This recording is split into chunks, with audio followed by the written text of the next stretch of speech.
All right, so the next thing I want to cover is what is the ideal format for an online training? Meaning, how should you structure what it is that you're doing, and how should you build your content into that framework so that you can deliver the maximum amount of benefit in the minimum amount of time, which is essentially what you're trying to do with online training, right? Giving someone a bunch of skills very quickly in a very digestible, simple, easy way to consume.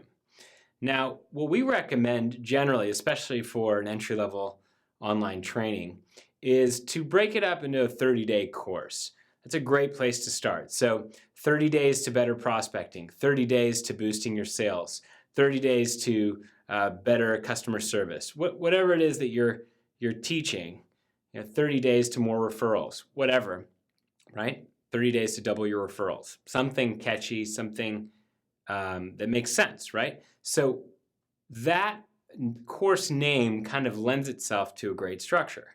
And that structure would be 30 individual short modules.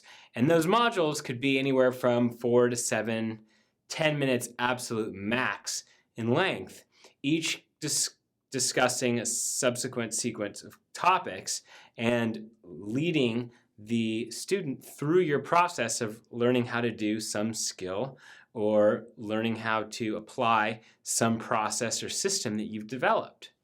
And that is sort of the ideal baseline. That's the foundation for a really good course. Now, let's assume you go ahead and come up with your 30 best little nuggets on the topic that you're going to be teaching, and then you organize those in a sequence that makes a lot of sense, right? So let's say you've done that.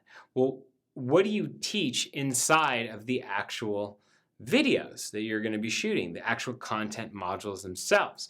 Well, the best thing to do, and this is a very simple framework which works really, really well, is to just first start off by saying why.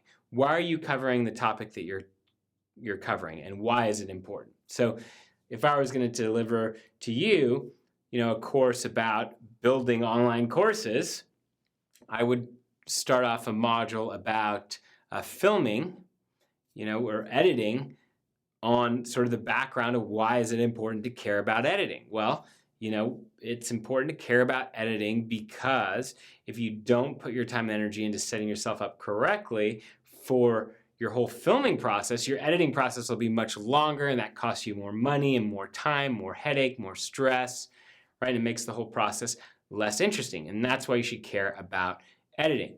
And then I would go on to explain why, how you should edit, some best practices for editing, and then that'd be the end of the video. Maybe give a quick little example or case study in there, and believe me, you got to be really, really, really quick at getting from one step to the next so you don't end up talking for 10, 15, 20 minutes, right? Because that's just going to bore people. So give them short snippets so they pay attention, so they're interested, so that they're engaged, so they can digest the material, and that they want to do the next step, and that they can immediately go out and apply what it is that they've learned. So you want to cover in 4 to 7 minutes why they should care, what it is that you're teaching them, and how they can apply it, or give them some sort of case study or testimonial to show how it can be implemented.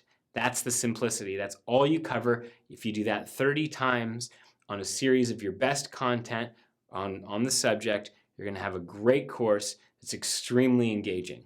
But you want to be very, very, very light in terms of what you do in theory and background and all of that, because time is of the essence. People's attention spans are short, and you want to make sure that you hit people hard with the information that's going to make a difference.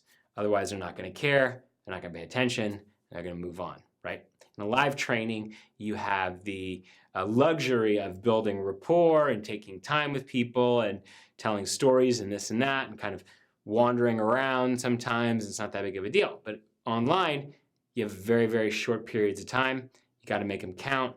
You got to make it high impact. You got to make it relevant. And you have to get to the point very quickly. So it's best to have a really good outline and then always follow those 3 or 4 things in each video.